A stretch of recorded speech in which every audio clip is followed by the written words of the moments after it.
Praise the lord అండి. అందరికీ బాగున్నారు కదా.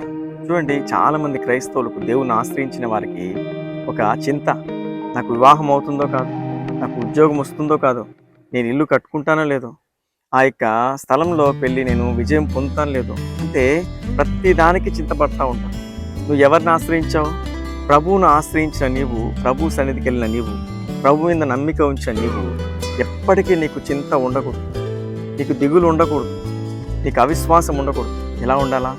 బలమైన నా దేవుడు నాకు తోడుగా ఉన్నాడు, సమస్త విషయంలో ఆయన నాకు కృప చూపిస్తాడని బలమైన విశ్వాసంతో నువ్వు ముందుకి అడుగులేయాలి, కానీ వెనుక చేయకూడదు. చూడండి, అబ్రహాము దేవుడు పిలిచినప్పుడు అవిశ్వాసం లేదు. ఎందుకు ప్రభు అక్కడ పిలుస్తున్నావు నన్ను? అక్కడ ఏమున్నాయని? అక్కడ పొలాలు లేవు, ఇల్లు లేవు, అక్కడికి వెళ్ళి నేను గుడారం వేసుకోవడం ఏంటి? అక్కడికి నన్ను ఎందుకు పిలుస్తున్నావని ఇలాంటి ప్రశ్నలు ఏమి అబ్రహాం దేవుడు పేలేదే.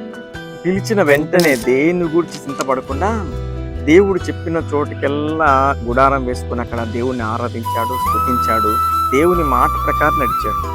నా పిల్లలు, నా భార్య ఎట్లా, నా తమ్ముడు ఎట్లా, నాకు ఇక్కడ భోజనం ఎట్లా అడగలేదు. మాట మీకు చూపిస్తాను. ఫిలిప్పీ రాసిన పత్రిక 4వ అధ్యాయం 6వ వచనం, దేనిని గూర్చి చింతపడకుడి, దేవునికి స్తుతి కలుగుగాక. వాక్యమే చెప్తాం. నీకెందుకు చింత?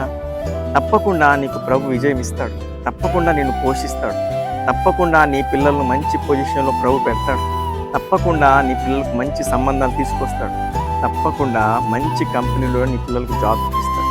ఎందుకంటే నువ్వు నమ్మి ఆరాధిస్తున్న దేవాదేవుడు సమస్త కార్యములు చేయగల సర్వశక్తి గల దేవుడు. ఆయన ఎందా నువ్వు దిగులు పెట్టుకున్నావు? ఆయన ఆశ్రయించిన తర్వాత కూడా ఈ చింతలన్నీ ఎందుకు? నువ్వు చింత పడితే ఫస్ట్ నీ విషయంలో బాధపడేది దేవాదేవుడే. నా దగ్గరకు వచ్చినా కూడా నీకు ఆలోచన, నా దగ్గరకు వచ్చినా కూడా నీకు ఈ చింతలు ఎందుకు? నీ చింత యావత్తు నా మీద వేయమన్నాను కదా, అది నీలోనే పెట్టుకుని ఎందుకు కూలిపోతున్నావని దేవాది దేవుడు నీ విషయంలో బాధపడతాడు. అలా ఎప్పటికీ చేయకండి. దేని గురించి అసలు చింత పడకండి. నువ్వు ప్రార్థిస్తూ ఉండు, ఆరాధిస్తూ ఉండు, దేవుని సన్నిధిలో సాష్టాంగ పడతా ఉండు, ఆయన పాదం దగ్గర మరి సాగిలపడి నా సమస్తము నీవే ని ఆరాధించు. తప్పకుండా నిన్ను ఆశీర్వదిస్తాడు, నీ పిల్లలను దీవిస్తాడు, అన్ని విషయాలు నీ కుటుంబాన్ని అభివృద్ధి పరుస్తాడు. అటువంటి కృప ప్రభు మీ అందరికి అనుగ్రహించి నడిపించుగా. ఆమేన్.